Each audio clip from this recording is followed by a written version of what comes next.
مزید ایک فرمایا تھا کہ کیا اگر کسی بہن کو کہ شوہر فوت ہو جائیں، مثال کے طور پر بیوہ ہیں، تو کیا اگر وہ اپنی مرضی سے نکاح کرنا چاہیں تو ان کے لیے بھی یہ ضروری ہے کہ کفو میں نکاح کریں؟ دیکھیے، پہلے تو کفو کا تصور جو سب سننے والے ہیں وہ دیکھ لیں کہ ہمارا مذہب اسلام جس طریقے سے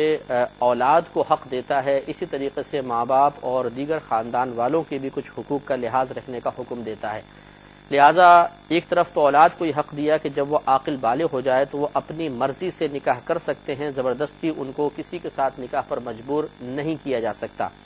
لیکن دوسری طرف شریعت نے یہ بھی اس بات کا بھی مکلف بنا دیا، اور یہ لڑکیوں کے لیے حکم ہے، مردوں کے لیے نہیں ہے، کیونکہ مرد کسی اگر عام درجے کی عورت سے بھی نکاح کر لیتا ہے تو نسل چونکہ مرد سے چلتی ہے تو خاندان میں کوئی مسئلہ نہیں ہوگا، بلکہ اگر کوئی نچلی ذات کی عورت ہے تو ان کے لیے تو فخر کی بات ہے کہ اوپر ذات والے مرد سے نسل چلے گی، تو ان کے لیے تو فخر کی بات ہے۔ یہ اصل میں کفو کا مسئلہ آتا ہے بچیوں کے لیے، کہ اگر کوئی عاقلہ بالغہ لڑکی ہے تو اگرچہ شریعت نے اس کو حق دیا ہے کہ وہ اپنا نکاح اپنی مرضی سے کر سکتی ہے، لیکن اس بات کا پابند رکھا گیا ہے کہ ایسے ہی شخص سے نکاح کر سکتی ہے کہ جس سے نکاح کرنا خود اس کے خاندان والوں کے لیے، خصوصاً ماں باپ بھائی وغیرہ کے لیے باعث شرم و عار نہ ہو۔ تو کفو کا مطلب ہوتا ہے ہم نظیر ہونا، ہم پلہ ہونا، برابر ہونا۔ لہذا اگر کوئی بچی عاقلہ بالغہ ہے اور ہم پلہ ہم نظیر شخص سے نکاح کرتی ہے تو یہ تو نافذ ہو جائے گا اور اس کو کوئی بھی نہیں توڑ سکتا۔ لیکن اگر اس نے غیر کفو میں نکاح کیا، اور غیر کفو سے مراد جیسے میں نے آپ کو بتایا کہ کسی بھی وجہ سے وہ شخص ان کے خاندان کے لیے باعث شرم و عار ہو، چاہے دین کے اعتبار سے، اخلاقیات کے اعتبار سے، کاروبار اور پیشے کے اعتبار سے، یا دیگر ذوات کے اعتبار سے، ہمارا مذہب کسی ذات کو حقیر نہیں جانتا۔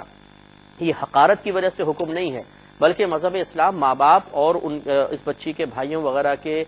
جذبات کا، احساسات کا خیال فرماتے ہوئے حکم فرماتا ہے کہ اب اس میں مسئلہ یہ ہوگا کہ اگر بچی ایسے کسی غیر کفو میں نکاح کر لیتی ہے تو نکاح تو ہو جائے گا، لیکن اس کے اولیاء کو، یعنی اس کے والد صاحب کو، بھائیوں کو اختیار ہوگا کہ چاہیں تو نکاح کو قائم رکھیں اور چاہیں تو اس کو توڑوا سکتے ہیں، اور اگر وہ کہہ دیتے ہیں ہم اس کو نہیں مانتے تو یہ نکاح ٹوٹ جائے گا۔ فقہ حنفی کی روشنی میں یہی مسئلہ ہے۔